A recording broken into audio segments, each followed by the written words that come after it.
Hey, what's going on, Clashers? Thanks for checking out today's episode of Keeping Up with the Targaryens. Today we're going to show you a kind of out of the meta raid that I think works really well to counter what defenses are going to do. But first, let's show you what I think people will be defending the most. Okay, so the first thing we need to recognize is that Clash of Clans right now is balls deep in a Blizzard meta. And what that means is, if you don't know, a Blizzard is a super wizard blimp where they rage and invis and the wizards chain a bunch of crap and take things down and cut pathing or take out a key defense, whatever. But you're also going to see the popularity of super archers in these blimps become much bigger. It wasn't necessarily unpopular at Town Hall 14, but I think it's going to be very popular at Town Hall 15, and even the mix of the two, super archer, super wizards, in the blimp with the rage invis, maybe even a clone or two, like this guy's got 2 clones. But yeah, so that's what people are doing to kind of negate the spell towers, deal with the really strong town hall compartments, and even for just cutting funnels and stuff like that. But yeah, so I wanted to show you this. This is like an unconventional way this guy was doing. I thought was really interesting, using Edrags and Dragon Riders. It's not common at all. I think most people were either doing just regular Hydra or Edrags. But yeah, so I just want to show this to you and kind of set the tone for what the meta is in the game right now. And I'm going to show you a raid that I'm doing that I think people aren't going to be defending, because people are going to be all out defending these Blizzard blimps and smash attacks and maybe even regular Edrags. But I don't know if they're even going to really care to defend that necessarily so much. The Blizzard blimps are a way bigger problem. But I'm working on a strategy to kind of counter that defending the blah blah blah. I'm working on a strategy to kind of defend that, to counter that defense. Jesus, I can't talk. Anyway, can you tell this video's on the fly? I don't know if you could tell. But a lot of you were asking for my last video where I've been, how come I haven't posted in like a year, and that's because I've been working on another channel. I've always wanted to be a video editor. If you didn't know, I retired from my normal job. I had 2 normal jobs. I retired from both of them about 4 or 5 years ago now, and I moved on to my next career in life, and it's being a video editor. So I've been playing on YouTube with doing some video edits. You can check out this channel here. It's Cold Pizza. I do video essays and reviews and even trailers. But let's take a look at this raid I've been telling you about, or I want to show you this new style of raid.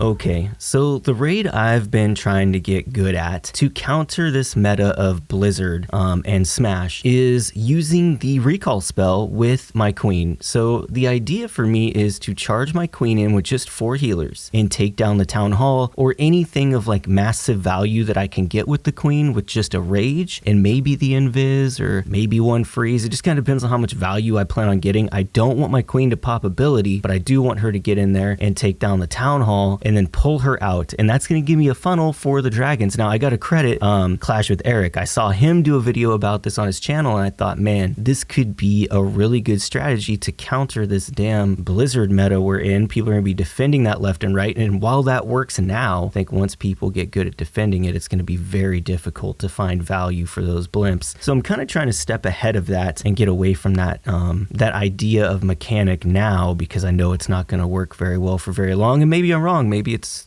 impossible to defend. I just think people will find a really good way to defend it. But so what you do is you cut a funnel on each side of the base with the drags. I usually go for the town hall on one side, use the queen after the recall for the other side of the funnel, and send the dragons through the core of the base. You see here, I'm basically going right into a sweeper, but I just do like traditional E-drags here, with the exception of I don't tome right away like you usually do with the traditional E-drag style of attack, where you just immediately use the warden ability. I try to hold it just a little bit so that my balloons can get into the core of the base, because I feel like all the traps are going to be in the core. But here we go. I'm using rocket loons in the in my CC, and I don't always use the siege barracks. Sometimes I use a blimp depending on what value I can get, and sometimes I use the digger tunneler siege machine. I don't even know what the name of it is, but yeah, I do that a lot as well. So here I'm just working through the back end of this base. I also don't have max heroes. I know these aren't max bases, and this is the weakest of the bases I hit. You'll see some bases with a little better upgraded defenses, but I don't have max heroes. I have a max royal champion, and then none of my pets are maxed. My queen, my warden, and my king are not maxed at all, and I think the warden is actually the most important hero looking back now. If I could redo my upgrade of my heroes after the Town Hall 15 update, I would have done the warden over the royal champion, just because he's so much more important for that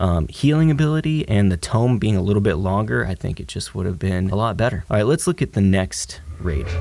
Okay, so here we go with the next raid. I kind of wanted to show you guys a ring base. So I'm coming in at the top here, and I just thought I really wanted this eagle down, get this king out of the way, get this air defense. Getting air defenses is a really big deal for Electro Dragon attacks. But here we go. So I rage her up. There's obviously going to be traps here because the eagle being this close to the outside of the base, it's always going to be trapped unless somebody is just, I don't know, maybe really trapping a different side of the base, whatever. I think that'd be a bad idea. But so here we go. The queen's going in. When she's done getting the value I want, I really just want the eagle and pathing, and then I'm going to pull her out with the recall spell, and then I'm going to send the Edrags in between where the queen funneled originally and where I place her after. I also decided to put the flame flinger down here because there was nothing to really stop the flame flinger. Also, if you didn't know, I think the monolith outranges the flame flinger, so don't ever try to flame flinger a monolith because it'll just kill your flame flinger. I'm sure everybody knows that. I didn't know that when I was FCing and I put the flame flinger down and it got wrecked by a monolith. But okay, so now I'm just kind of deciding, do I want to go left side or right side? I decide right side because the funnel was a little better, and then I could put the E-Drag here to get an even tighter funnel. And I just really want to have them tightly packed in to go into that town hall compartment because I'm fighting a sweeper, which is gonna be how you end up seeing a lot of the sweepers be, is deep in the base, protecting the town hall at all costs. Like, you can't have the sweepers very much closer to the town hall than they are here. So no matter what, it was going to be a struggle, and I was always going to have to fight them regardless of which way I decide to come in. But as long as I could keep them tight in towards the town hall, we can get there faster and get through the town hall as quick as we can. Now, of course, I didn't let my queen work long enough, so I have a couple of drags that actually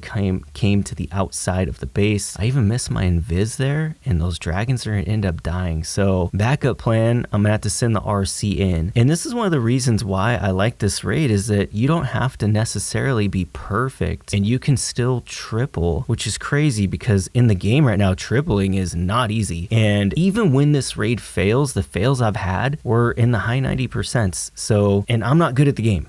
So I just feel like if I can do it and get high 90%, maybe some of you guys who are better than at the game than I am can get, you know, consistently tripling with this style of attack. But that's another 3-star.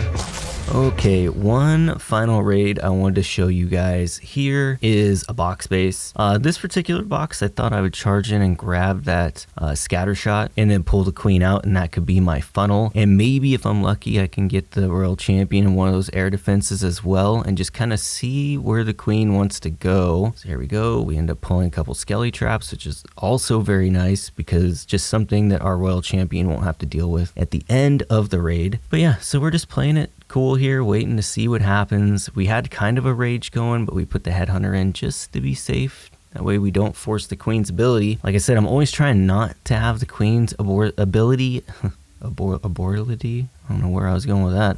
Ability not be forced. And in one of the raids earlier, when I was taking down the town hall, you saw that her ability was forced. It still worked out, but I really tried to not let that happen. I was kind of hoping the queen would go down and get the other air defense here. She doesn't. So when she goes up, I go ahead and pull her out. Now, because of the orientation of the sweepers, I really didn't want to go into the side of the base. I really want to come in from the back and work my way through the eagle and monolith and try to get to the town hall. And this is a bit risky because the chances of my Edrags, especially my Edrags, aren't maxed, right?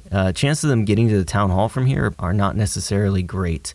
But I decided to keep my royal champ in the pocket just in case she needs to get the town hall down, dealing with a lot of bullshit here with the queen, the monolith, and the inferno. And my king's working around, my queen's kind of coming through, she's beating on walls, which really sucks. I decided to put the digger in at 3 because I felt like it would take all those defenses down and also tank for the expos for when my RC goes in for the town hall. CC's coming out for my queen, not really a big deal. I'm saving one of my rages and my invis for the RC for taking down the town hall. And that digger, look at that thing, is just going through defenses over there. I don't know what it is about the digger. I love it so much. I feel like, one, it's very tanky, it's very fast, and I like that it goes for defenses. I feel like hybrid players probably really like the digger machine as well. But anyways, this is gonna be the last replay for today's video. I don't want it to be too god-awful long, but yeah, there's the army for you if you guys are interested.